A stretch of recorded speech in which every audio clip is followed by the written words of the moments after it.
Happy belated birthday to Kwame Ture. I know I might be killing that name, aka Stokley Carmichael, aka the the inventor, well, the creator of the term Black Power. If you're not familiar with him, you should go and check him out deep, dude.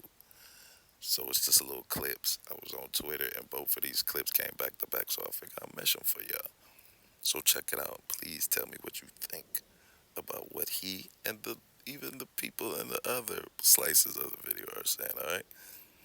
Happy belated birthday to Mr. Black Power, in my opinion. Very, very dope dude. You should go and check him out as part of the Freedom Riders, all that. Go and check him out. And happy birthday to my brother. And make this go viral so I can show him this and be like, look, I shouted you out on your birthday, so you owe me. Peace. And people talk about we are savages. Mr. Carmichael, if you had the chance to stand up in front of the white community and say anything you desired, say to them, understand me, white man, what would you say? I would say, understand yourself, white man. We went on a bike hike to McDonald's. We didn't mean to bother anybody. We saw a parade, we saw a gathering, so we went down there to see what was happening. All right. I mean, we didn't bother anybody. We weren't looking for trouble. I never even know people around here were like that. I've never experienced anything like this in my life. Nothing to do with the unwillingness or inability of the Negro to help himself and to work hard. That's the rationale, that the reason why black people aren't this is because they're lazy, unambitious, stupid, have rhythm, and they eat watermelon. We were riding down this block, and these white people start saying, get out of here, niggas. You know, get out of my neighborhood. Don't come to this neighborhood. Then they start hitting on her. Throwing rocks and everything else. Throwing rocks. Because we were in their neighborhood. You're one black man who went to a good, essentially white high school in the city of New York. That's you right. obviously had a good education. That's- A good many of the people who work with you here in SNCC can say the same thing. And we're saying that, And you're a black man who came from a New York ghetto. and we're saying that there's a system that allows for one or two black people to get out, and that's the rationale for keeping other black people down. And it has What happened to you?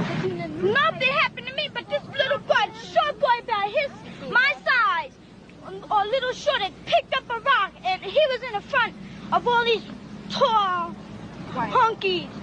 But he threw the rock.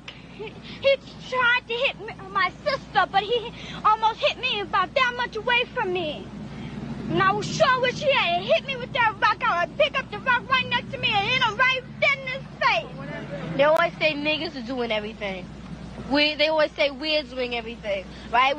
Every time the white people come down the block, we don't push them out their neighborhood and throw rocks and start hitting them. We don't bother the white people around our neighborhood, but when we get in a white neighborhood, they just push us out.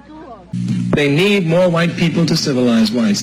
They need them to civilize the savages in Cicero, who throw rocks and bricks at a peaceful and lovable black man like Dr. Martin Luther King, who would not even hurt a fly. But that's very important, because our uncles and our fathers and our older brothers died in World War I fighting Nazism to protect the Poles, and those same Poles turn around and throw rocks and bricks at us after we died to save their lives. Yeah. Everybody was with nothing, you know, they were a piece of dirt, dogs. I mean, that's the way you treat an animal. I mean, God, we're human beings. You don't treat other people like that. It's just wrong. Black, white, I don't care. A person is a person. Skin should have no bearing on how you treat a person.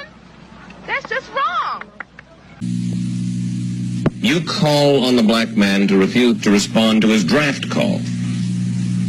That is correct. And we will continue to do so while there's breath in our bodies. Do you really believe that the military policies of the United States are designed to exterminate the black man, as you've said? I most certainly do. I look at the recent statement by racist McNamara, who says that 30% of the people that are going to be drafted now under his new system are going to be black people. And that's nothing more than black urban removal. I hate their goddamn guts.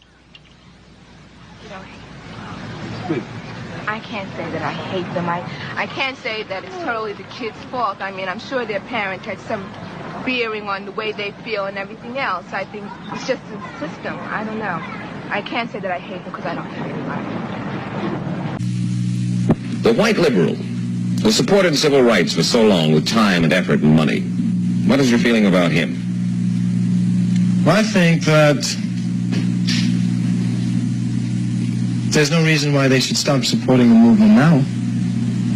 I certainly feel that if they're genuinely interested in black people, and since black people have charted a course, they believe in that program, they will continue to give to it.